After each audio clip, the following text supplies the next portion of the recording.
let's do some language study. Today we will learn about subject and object. Hello dear students, तो जैसे कि आपने देखा कि अभी हम लैंग्वेज स्टडी जो आपको इंग्लिश की टेक्स्ट बुक में पेज नंबर 95 में मिल जाएगा, तो हम उसके लैंग्वेज स्टडी को देखने वाले हैं। लैंग्वेज स्टडी में आज हम सब्जेक्ट एंड ऑब्जेक्ट क्या होते हैं, सब्जेक्ट एंड ऑब्जेक्ट, इसके बारे में जानने वाले हैं। In the sentences, what is a subject? A word or that shows who or what does this is called a subject.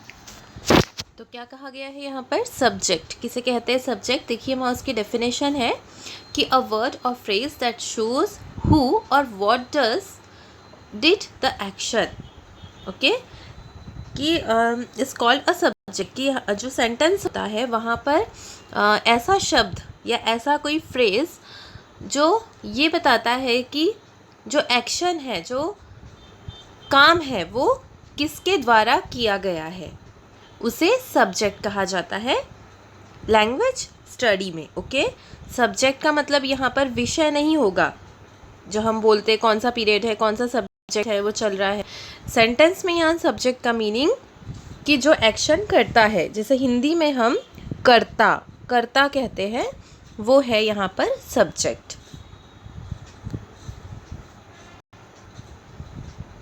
For example, she began to devour the termite. In this sentence, the action is done by she, so it is subject. तो example आप देखिए, जैसे यहाँ एक sentence दिया गया है जो कि टेक्स्ट बुक से ही रिलेटेड है। क्या है sentence? She began to devour the termite. Okay, devour करना मीन्स किसी चीज़ को जल्दी जल्दी से निगलना, खाना, ठीक है, और ज़्यादा क्वांटिटी में उसे खाना। तो यहाँ आप देखोगे कि डेवोर एक्शन वर्ड है। ओके, एक्शन वर्ड है, दैट मीन्स वो वर्ब है। अब ये जो वर्ब है, ये एक्शन है, ये कौन कर रहा है? She. She is pronoun word. Okay, pronoun है, सर्वनाम है। संज्ञा और सर्वनाम, संज्ञा मतलब किसी का नाम, और सर्वनाम हम जब नाम के जगह पर जो यूज़ करते हैं वो सर्वनाम या प्रोनाउन जिसे हम कहते हैं।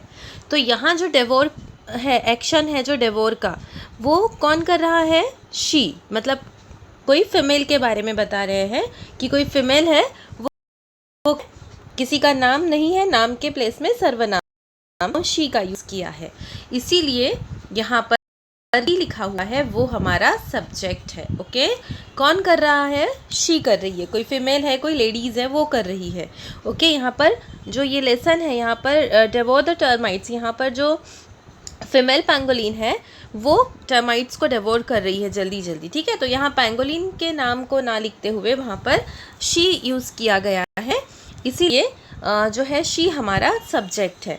तो जो संज्ञा या सर्वनाम ये होता है जिनके द्वारा जो है वाक्य में कोई कार्य किया जाता है, एक्शन किया जाता है, उसे हम सब्जेक्ट कहते हैं, ठीक है। और हम एग्जांपल्स देखते हैं आगे।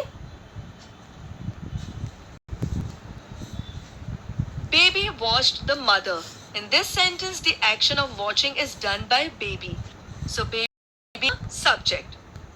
अब सेकेंड एग्जाम्पल में baby watch the mother. Okay, baby जो है ये एक कॉमन नाउन है ये भी।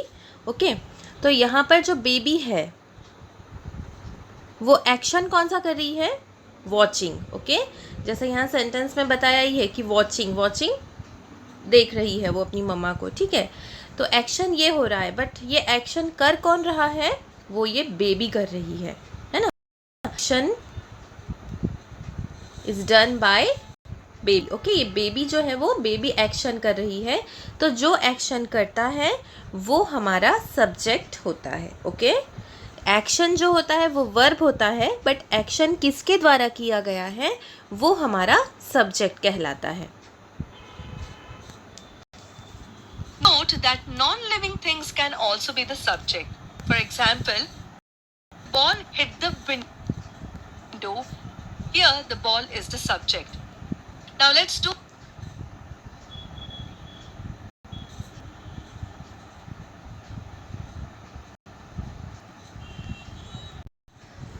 आगे क्या बोल रहे हैं कि जो सब्जेक्ट है वो नॉन लिविंग थिंग भी हो सकते हैं। ज़रूरी नहीं है कि subject always living thing he होंगे, मतलब सजीव ही होंगे। कोई कार्य किसी नॉन लिविंग थिंग के द्वारा भी हो सकता है। जैसे कि एक एग्जाम्पल यहाँ दिया है, the ball hit the window. Okay, यहाँ पर जो हिट का जो एक्शन हो रहा है वो कौन कर रहा है, किससे जो है विंडो हिट हुआ है, बॉल से हिट हुआ है। ठीक है, बॉल ने विंडो को हिट किया है। तो यहाँ पर बॉल क्या है, नॉन लिविंग थिंग है। बॉल क्या है, नॉन लिविंग थिंग, उसमें जान नहीं होती है, मतलब वो निर्जीव है, बट उसके द्वारा भी एक्शन हुआ है हिटिंग का। इसीलिए इस सेंटेंस में हमारा जो बॉल है वो हमारा सब्जेक्ट होगा। दैट मीन्स कि जो सब्जेक्ट है वो नॉन लिविंग थिंग्स भी हो सकते हैं और लिविंग थिंग्स भी हो सकते हैं। Okay, Now let's do some more practice. I will give you some sentences. You have to locate the subject from them. Mama smelled something. अब यहाँ जो है आपको बच्चों इन एग्जाम्पल्स में आपको जो है सब्जेक्ट फाइंड आउट करना है। ममा स्मेल्ड समथिंग, तो आप देखोगे कि यहाँ पर जो एक्शन है वो स्मेलिंग की हो रही है, स्मेल करने की हो रही है, और वो स्मेलिंग कौन कर रहा है, ममा कर रही है। इसीलिए ममा सब्जेक्ट है। Mama, subject. They flashed harsh torchlight. They, subject. Second example में they flash harsh torch light. Okay, यहाँ फ्लैशिंग का एक्शन हो रहा है, टॉर्च जो है, टॉर्च का लाइट वो फ्लैश किया जा रहा है, बट वो किसके द्वारा किया जा रहा है, कौन कर रहा है, दे। ओके, दे यहाँ पर प्रोनाउन है, वे। ओके, तो प्रोनाउन और नाउन ये हमारे सब्जेक्ट होते हैं जिनके द्वारा एक्शन होता है, इसीलिए दे यहाँ पर सब्जेक्ट है।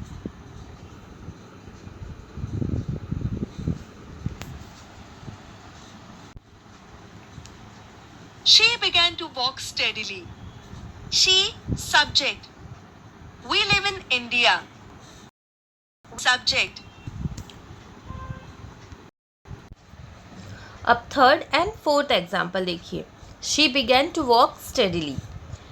यहाँ पर वॉकिंग का जो हो रहा है एक्शन वो कौन कर रहा है, शी, प्रोनाउन। ओके, यहाँ शी भी प्रोनाउन है, तो इसीलिए यहाँ पर शी हमारा सब्जेक्ट है। We live in India, last sentence, last example subject का, वी लिव इन इंडिया। यहाँ पर जो एक्शन है लिविंग का, ओके, रहने का, तो वो एक्शन कौन करते हैं, वी, हम। तो यहाँ पर भी हम मीन्स किसी का नेम है ना, हम सभी का नेम है उसमें।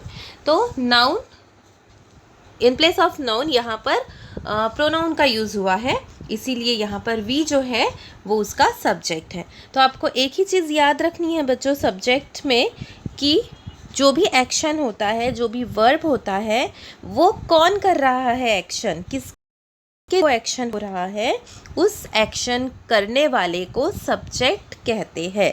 ओके, अब ये हमारा सब्जेक्ट यहाँ पर हुआ। अब हम आगे देखते हैं ऑब्जेक्ट।